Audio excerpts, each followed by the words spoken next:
తాకట్టులో ఉన్న బంగారాన్ని విడిపించి ఆ రోజు ఆన్లైన్ రేటుకే మేము కొంటాం. Sharma gold company. కానీ ఇప్పుడు మీరైతే ఏదున్నా కానీ లైట్ తీసుకుంటాను, ఇంకా ఎక్కువ యాక్టివ్ అవుతాను నా లైఫ్లో ఇలాంటివి వచ్చినప్పుడు విమర్శలు అన్నారు. బట్ ఇంట్లో మేడం ఎలా ఫీల్ అవుతారు? ఇంతకుముందు తను వీక్ ఉండేది, భయంకరమైన స్ట్రాంగ్ అయిపోయింది. ఇప్పుడు నాకు తను నాకు మోటివ్ నా నా కూతురు తను ఇద్దరు ఇప్పుడు నాకు నా జీవితంలో పెద్ద ప్లస్ పాయింట్స్. ఓకే. నన్ను చెరో దగ్గర నుండి కౌన్సిలింగ్ ఇస్తుంది. నేనే కౌన్సిలింగ్ ఇస్తాను. పొద్దున్న లేస్తే ఎమ్మెల్యేలకు, మినిస్టర్లకు నేనే ఫోన్ చేసి హీరోయిన్లకు, డిప్రెషన్లోకి పోయిన హీరోలకు కౌన్సిలింగ్ ఇస్తాను. సినిమా ఫెయిల్ అయిన హీరోలు ఏంది స్వామి ఉంటామా పోతామా అంటే ఏం కాదు రైట్ తీసుకోండి అని చెప్పి కౌన్సిలింగ్ ఇస్తాను. అట్లాంటిది వీళ్ళు నాకు కౌన్సిలింగ్ ఇస్తున్నారు. ఓ పక్క నా కూతురు, ఓ పక్క నా వైఫ్. ఓకే, మీకు తిరగలేదు, మీరేంది చూడండి ఇక్కడ. ఇంకోటి ఏమైపోయిందంటే చివరికి ఇంతకుముందు ఎక్కడన్నా కనిపిస్తే సెల్ఫీలు దిగేవాళ్ళు, ఇవాళ నేను కారులో కూర్చుంటే సిగ్నల్స్ దగ్గర ఆగి మరీ ఫోటోలు తీసుకుంటున్నారు. నిన్న ఐకియా దగ్గర ఎవడో పాపం అబ్బాయి నన్ను చూసి వీడియో తీస్తూ ఇట్లా వెనకాల వీడియో పెట్టి ఇట్లా తీస్తూ నా బండికి మన కారు బుద్దుకొని పడ్డాడు కింద. అరే ఎందుకురా నాయన నీకు బాధ అంటే, లేదు స్వామి మళ్ళీ నా పక్కకు వచ్చి మాట్లాడు, స్వామి ఒక ఫోటో స్వామి, నేను కారులో ఉన్నా ట్రాఫిక్లో ఉన్నా ఏందిరా నాయన అంటే వాడే బండి పక్కకు తెచ్చుకొని సెల్ఫీ దిగిండు. అంటే నన్ను ట్రోలర్స్ ఆ లెవెల్కి తీసుకొచ్చారు. ఇంతకంటే నా వెంకటేశ్వరకి నేను దండం పెట్టుకునేది ఏముంటుంది? ఒక మనిషికి, ప్రతి ఒక్క మనిషి కోరుకునేది స్టేటసే కదా. ఇవాళ నువ్వు వచ్చి నా దగ్గరకు వస్తున్నావు అంటే, నా సెక్యూరిటీతో ఫోటో దిగిండ్రంటే ఏదో జన్మల పుణ్యం నువ్వు చేసుకున్నది, ఇవాళ నువ్వు ఈ స్టేజ్లో ఉన్నావు అంటే. అంటే భూమి బద్దలైపోయిందిరా అన్నా కానీ వేణుస్వామి ప్రొడక్షన్ ఏంటో చూసొద్దాం రండి అని వచ్చే వాళ్ళే ఉంటారు ఇక్కడికి. సో ఇప్పుడు ఏంటి ఏపీలో కానీ తెలంగాణలో కానీ, సో అక్కడ గవర్నమెంట్ మారింది, ఇక్కడ గవర్నమెంట్ మారింది, ఎలా ఉండబోతుంది 5 సంవత్సరాలు? నేను ఏం చెప్పాను, నేను జాతకాల ప్రిడిక్షన్ నేను చెప్పానని నేను ఒకటే చెప్తా. నేను ఇప్పుడు మనం పోస్ట్ మార్టం చేస్తున్నాము, నేను ఒకటే చెప్తా. ఈ ప్రపంచంలో గత 6 నెలల నుండి జరిగినటువంటి ఎన్నికలలో 2 తెలుగు రాష్ట్రాలు, సెంట్రల్ తీసుకుంటే 4 అదృష్టవంతులు. 1 రాహుల్ గాంధీ, 2 కేసీఆర్, 3 జగన్, 4 వేణుస్వామి. వేణుస్వామిని ఆంధ్రప్రదేశ్లో వైసీపీ ఓడిపోవడం వల్ల ట్రోల్ చేసి సెలబ్రిటీని కాదు సూపర్ స్టార్ని చేశారు. వేణుస్వామి ఈ ఎలక్షన్ల వల్ల ప్లస్ అయ్యిండు పబ్లిసిటీలో. రాహుల్ గాంధీ ఓడిపోవడం వల్ల అదృష్టవంతుడయ్యిండు. జగన్మోహన్ రెడ్డి ఓడిపోవడం వల్ల అదృష్టవంతుడయ్యిండు. కేసీఆర్ ఓడిపోవడం వల్ల అదృష్టవంతుడయ్యిండు. ఇవన్నీ మీకు 2025 ఏప్రిల్ తర్వాత తెలుస్తాయి వీటి రిజల్ట్. వీళ్ళు ఎందుకు అదృష్టవంతులు అయ్యారు అనే విషయం అప్పుడు తెలుస్తుంది. అవునా?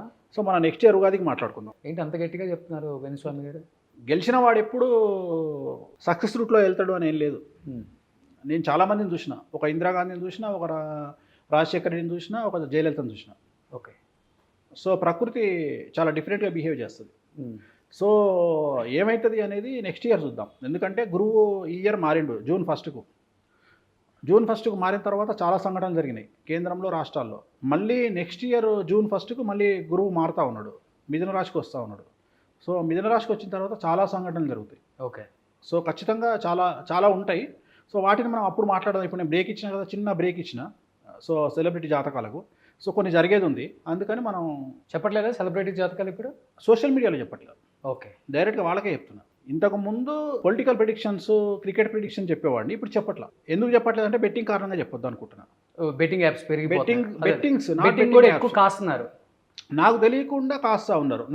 మన జాతకానికి వచ్చిన తర్వాత, స్వామి మిమ్మల్ని నమ్ముకొని ₹1,00,000 కాశాను స్వామి, మీకే చెప్పారు వైసీపీ మీద ఓడిపోయాను స్వామి అంటే కళ్ళలో నీళ్ళు వచ్చినాయి. అరే నీ లెవ్వలేందిరా, నెలకు నీ 6,000 జీతం రా నీది, నువ్వు వాచ్మెన్, నువ్వు ఎక్కడో కాకినాడలో, నువ్వు ₹1,00,000 కాయడం ఏంది అంటే రియలైజేషన్ వచ్చింది. ఓహో, నాకు తెలియకుండా నన్ను నమ్ముకొని నా జాతకాలని నమ్ముకొని ఇంతమంది డబ్బులు కడుతున్నారా, ఇంతమంది నాశనం అయిపోతున్నారా అంటే ఇండైరెక్ట్గా నేను ఇంతమందిని ఎఫెక్ట్ చేస్తున్నానా అని ఫీల్ అయ్యి ఇంక ఇప్పటి నుండి లైఫ్లో రాజకీయపరమైన ప్రిడిక్షన్స్ కానీ, క్రికెట్ ప్రిడిక్షన్స్ కానీ చెప్పను.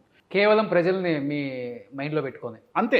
అది మన వల్ల ఇబ్బంది పడకూడదు, మన వల్ల ఇబ్బందులు పడద్దు, ఆర్థికంగా నష్టపోవద్దు అని చెంపలేసుకొని మరి ఆ రోజు వీడియో రిలీజ్ చేయడానికి కారణం అదే. ఎలక్షన్ రోజు ఉదయం 11:10 వీడియో రిలీజ్ చేసి ఎలక్షన్ రిజల్ట్ రోజు ఇక మీదట ఈ జాతకాలు చెప్పను సోషల్ మీడియాలో అని చెప్పడానికి కారణం అదే.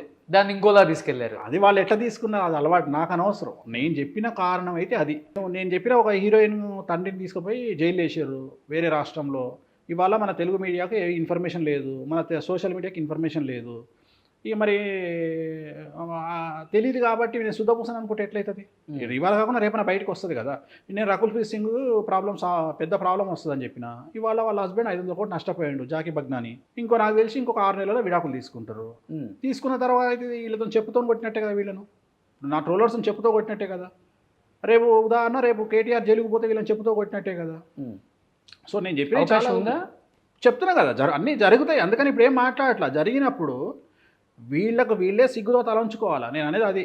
వీళ్ళు ట్రోల్ చేయడం వల్ల నాకు ఒరిగేది ఏం లేదు నష్టం. వాళ్ళకే సిగ్గు రావాలా. నేను అనేది అది. మంచి చెప్పినప్పుడు ఇప్పుడు కవిత జైలుకు పోతుంది అని మనం మాట్లాడుకున్నాం. మరి ఆ రోజు నాకేమైనా కిరీటం పెట్టిరా వీళ్ళు? సోషల్ మీడియాలో చెప్పిన కిరీటం పెట్టిరా? గజ్వేల్లో ఈటల రాజేందర్ ఓడిపోతాడు, కేసీఆర్ గెలుస్తాడు అని డైరెక్ట్గా చెప్పిన. వీళ్ళు ఏమైనా కిరీటం పెట్టిరా? ఇట్లాంటివి నా దగ్గర 40-50 ప్రిడిక్షన్లు ఉన్నాయి. 50 ప్రిడిక్షన్లలో 49 సక్సెస్ అయినా. మరి అప్పుడు ఒక్కడు కూడా వచ్చి నా వెన్ను తట్టలేదే. ఇవాళ వచ్చి మీరు విమర్శిస్తే నేను ఎందుకు ఫీల్ అవుతా? మీతో సంబంధమే ఉంది నాకు. మీరు ఎట్లాగో జీవితంలో నా దగ్గరికి రారు, జ్యోతిష్యం చెప్పించుకోరు. మీరు ట్రోల్ చేస్తే నేను ఎందుకు ఫీల్ అవుతా? పెద్ద పెద్ద హీరోస్ కూడా మీ దగ్గరికి అందరూ వస్తారా గురూజీ? ఆల్మోస్ట్ ఆల్ ఈరోజు తోపులు యంగెస్ట్ హీరోలలో ఆల్మోస్ట్ ఆల్ తోపులందరూ నా దగ్గరికి వచ్చిన వాళ్ళే. తోపులందరూ అట్లనే హీరోయిన్లు కూడా అందరు వచ్చిన వాళ్ళే. ఎందుకంటే నాకు 12 సంవత్సరాలు ఉన్నప్పుడు నేను ఇండస్ట్రీలోకి వచ్చిన. 2000 సినిమాలకు ముహూర్తాలు పెట్టాను నేను. అవును, నా ఫోటో చూస్తే తెలుస్తుంది. నగ్మా రామకృష్ణ మధ్యలో దిగిన ఫోటో 1991లో చూశాను కొన్నిసార్లు. సహజం అంటే చూసి వచ్చినాం కదా. నేను 1000 సుఖాలు అనుభవించి వచ్చినోని కాదు, 1,00,000 కష్టాలు అనుభవించి వచ్చినోని. సో నాకు ఈ ట్రోలింగ్స్, మీరు డబ్బు కోసం ఈ ఫీల్డ్లోకి వచ్చారా? మంచి చేయడం కోసం 10 మందికి ప్యాషన్తో వచ్చిన, కసితో వచ్చిన. డబ్బు సంపాదించాలి ఏముంది, మోరల్స్ ఎథిక్స్ వదిలేస్తే ఎక్కడైనా సంపాదించవచ్చు. ప్రపంచంలో డబ్బు సంపాదించడం అంత ఈజీ ఇంకోటి. మగవాళ్ళకి కష్టం కదా మోరల్స్ ఎథిక్స్ తీసేసి సంపాదించడం. ఈజీ కాదు కదా అసలు. ఎవరికి? మగవాళ్ళకి. ఆడవాళ్ళకంటే మీరు అన్నట్లుగా ఎవరికైనా ఉద్యోగం చేయకపోతే డబ్బు సంపాదించడం చాలా ఈజీ.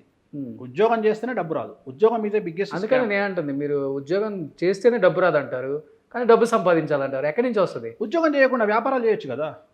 మంచిగా ఆలోచన చేసి ఒక మంచి సెంటర్లో మిరపకాయ బజ్జీల బండి పెట్టుకుంటే చాలు, మస్తు డబ్బులు వస్తాయి. ఒక మంచి వైన్ స్పాట్ చూసుకోవాలి. మంచి వైన్ ఒకటి ఉంటుంది, వైన్ కానీ జనతా బార్ అని ఉంటుంది. దాని ముందర మనము చేపలు కానీ మిర్చి బండి కానీ పెట్టుకుంటే చాలు, మస్తు డబ్బులు. అర్థమైందా? మంచి మెడికల్ షాప్ పెట్టుకుంటే డబ్బులు వస్తాయి. చాలా ఉన్నాయి డబ్బులు వచ్చేది.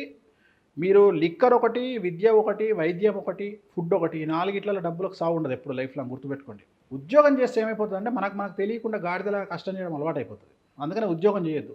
ఏదన్నా ఒకటి ఎప్పుడు మన చేతి కింద 10 మంది పనిచేసేటట్టు మనం చూసుకోవాలి. ఒక వ్యాపారం చేసుకోవాలి. ఉద్యోగం చేస్తే టార్గెట్ పెట్టుకోవాలి, పెద్ద టార్గెట్ పెట్టుకోవాలి. నెలకు 5 లక్షల జీతం వచ్చేటట్టయితేనే ఉద్యోగం చేయాలి. ఒక అమెరికాకి వెళ్ళి చిన్నప్పటి నుండి టార్గెట్ పెట్టుకోవాలి, అమెరికాకి వెళ్ళిపోవాలి. అమెరికాకి వెళ్ళిపోయి మళ్ళీ అది కూడా నెలకు 1,50,000 జీతం సంపాదిస్తే అమెరికాకు కూడా వేస్ట్. హైదరాబాద్లో మనం సంపాదించుకోవచ్చు, మిర్చిల బండి పెట్టుకొని సంపాదించుకోవచ్చు. సో అమెరికాకు పోతే ఒక 5-6 లక్షలు నెలకు వస్తేనే పోవాలి, లేకపోతే రావు. నెలకు మన సంవత్సరానికి టార్గెట్ ₹1 కోటి పెట్టుకొని సంపాదించుకోవాలి. సుమన్ టీవీలో మీ పర్సనల్ అండ్ బిజినెస్ ప్రమోషన్స్ కోసం కింది నెంబర్కి కాంటాక్ట్ చేయండి.